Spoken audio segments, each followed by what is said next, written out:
Hello and welcome back. Sean here, Mountains Garage, on a beautiful sunny Wednesday morning, the week before Thanksgiving 2023. I like to say that in my videos for my own timestamp, because in the future when I watch this video, I'll remember when it was. So that is why I like to do that. Today I'm working on an AMC 20 rear end differential. Not this style of rear end. As I've mentioned before, I prefer the dropout style like a 9-inch Ford. This style, where all the parts go in and out through the cover,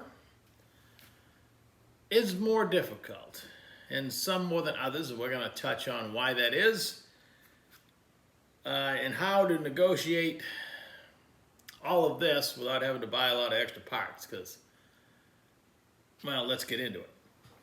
For starters, all these parts were brought to me. I didn't choose them, but they're all decent stuff. It's an Eaton True Track, I believe.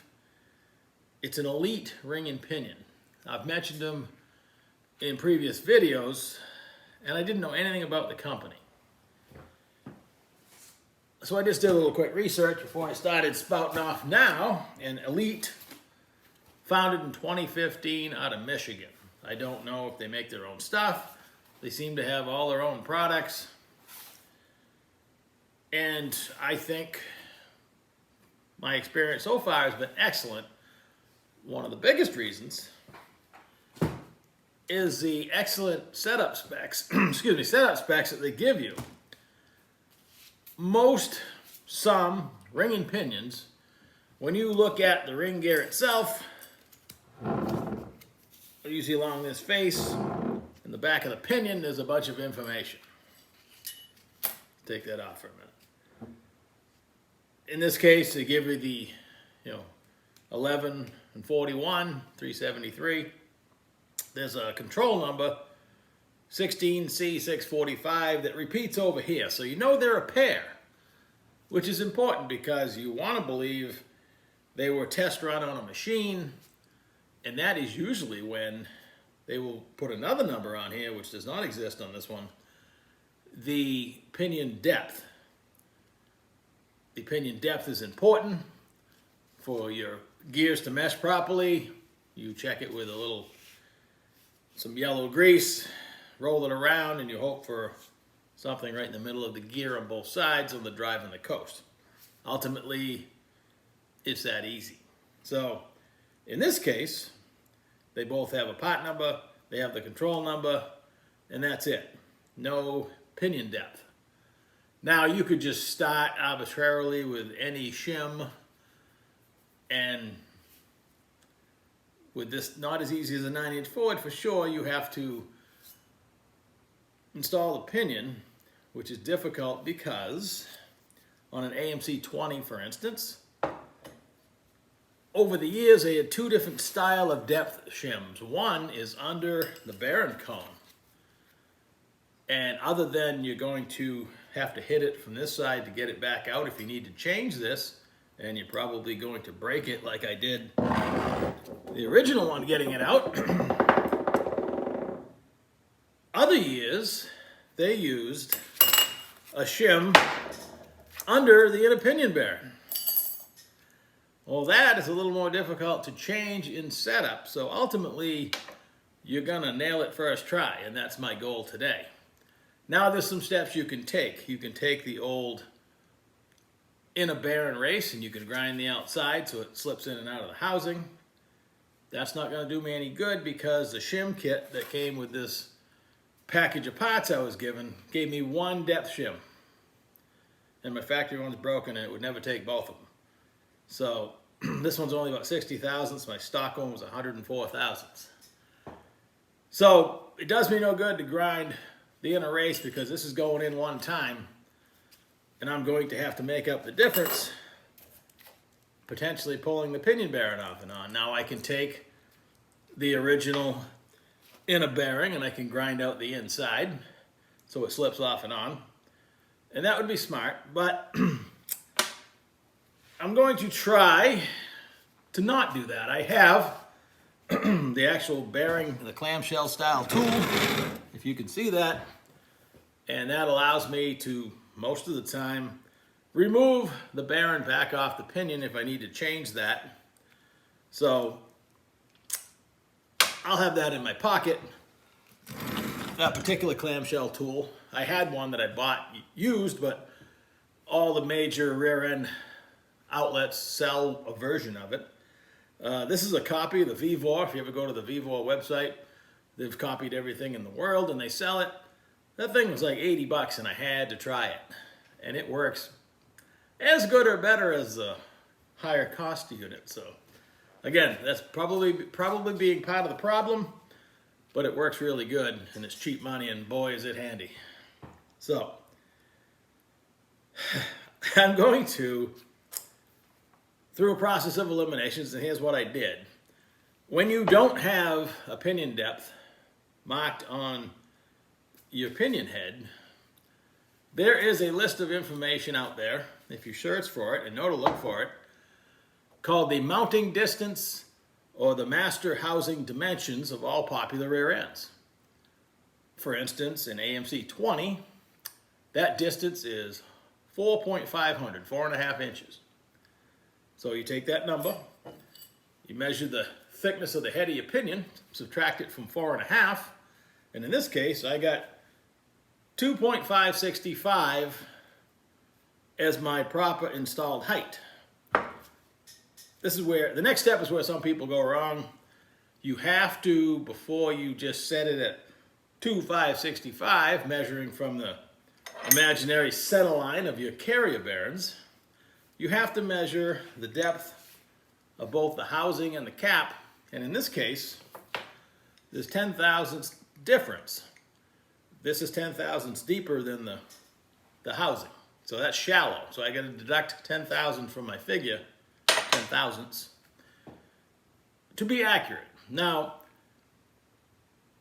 the pinion depth I just calculated should, if, and I don't know the mysteries and how they calculated when they built this, but you have to assume they know what they're doing and it's probably going to be close. But what Elite does, Elite ring and pinions or Elite differentials does it, they do two things that I like that nobody else does. One, you've all seen the traditional packaging and inside is a split piece of styrofoam that fills up the whole box. And most companies, regardless of the quality or the brand, just throw this in there. In the styrofoam, when this thing comes out, it has more styrofoam stuck to it than you could ever get out of it. And they've sprayed it with goop before they threw it in there to keep it from rusting. Elite didn't do that. They wrap this in that anti-rust paper, you know, the goldish brown looking oily paper, and then they put each one of them in a bag. How simple is that? But when you take it out of the styrofoam, take the wrapping off, it's clean. What a concept, but better than that. On their setup specs, here's a list of every rear end they probably make a ring and pinion for. This line here, they tell you the depth shim. They no other information, whether that's a starting point, whether it's guaranteed to be right, but it's certainly a clue. I've installed every brand of ring and pinion known to man. Never once has anybody ever suggested a starting point for a depth shim. If you call the tech line, they might suggest starting with the stock one. Okay, in this case, for the AMC 20, they're recommending a 95 thousandths shim.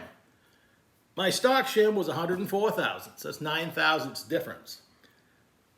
10 thousandths on the depth of a pinion does not change, if at all, the pattern when you check it with the yellow checking compound. So with that in mind, I'm going to go ahead and take this, and with the combination of shims I have, this is 100 thousandths, so I'm slightly more than they suggested, and I'm slightly less than what was in there originally, and I hope, that I'm gonna nail the depth right off the bat. Other challenges with this type of differential is when I master that, I have to crush a crush collar, the outer bearing. Pinion bearing is a very distinct press fit. It doesn't slip off and on like a lot of differentials.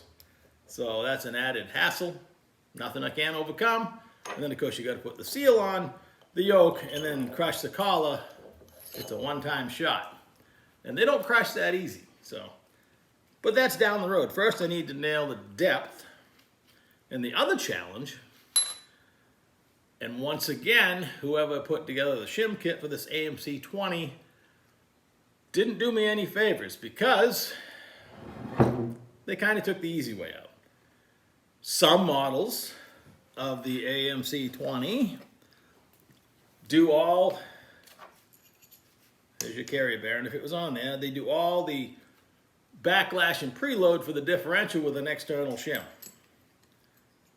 Way easier, and of course when I get my backlash correct and my pattern looks good, I'm going to put my housing spreader on it and put 4/1000ths on either side or as close as I can get, larger, and then release my housing spreader so I'll have my preload. That's the way I do it. If I had taken this apart, I would have put my housing spreader on it originally.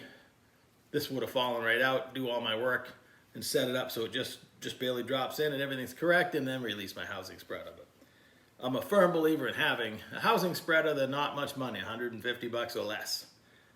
So they gave me 2 side shims. That's it.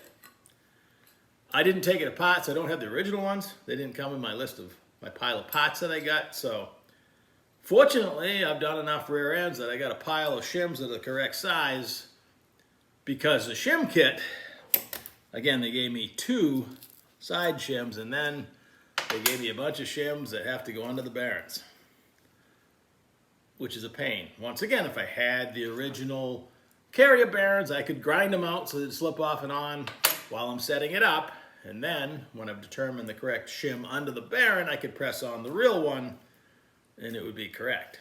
But once again, I'm going to try to just put the bearings on with no shims and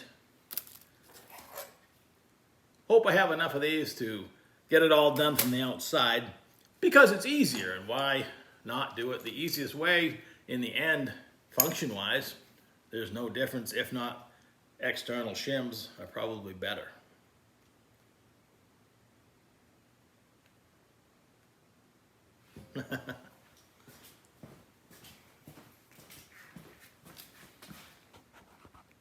All right, so that's that. I'm going to get to work.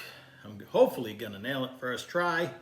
I got a few other things to do, or I would do it all and finish up the video, but I will come back maybe tomorrow and tell you how I made up. Nobody, I guarantee, wants to watch me do this. That would not be worthwhile watching. I've said it a million times, but working on rear ends, I call it applied force technology. It's how much force you can put on brand new, perfectly good parts without wrecking them, and getting this together, because there's a lot of forces involved in building a rear end.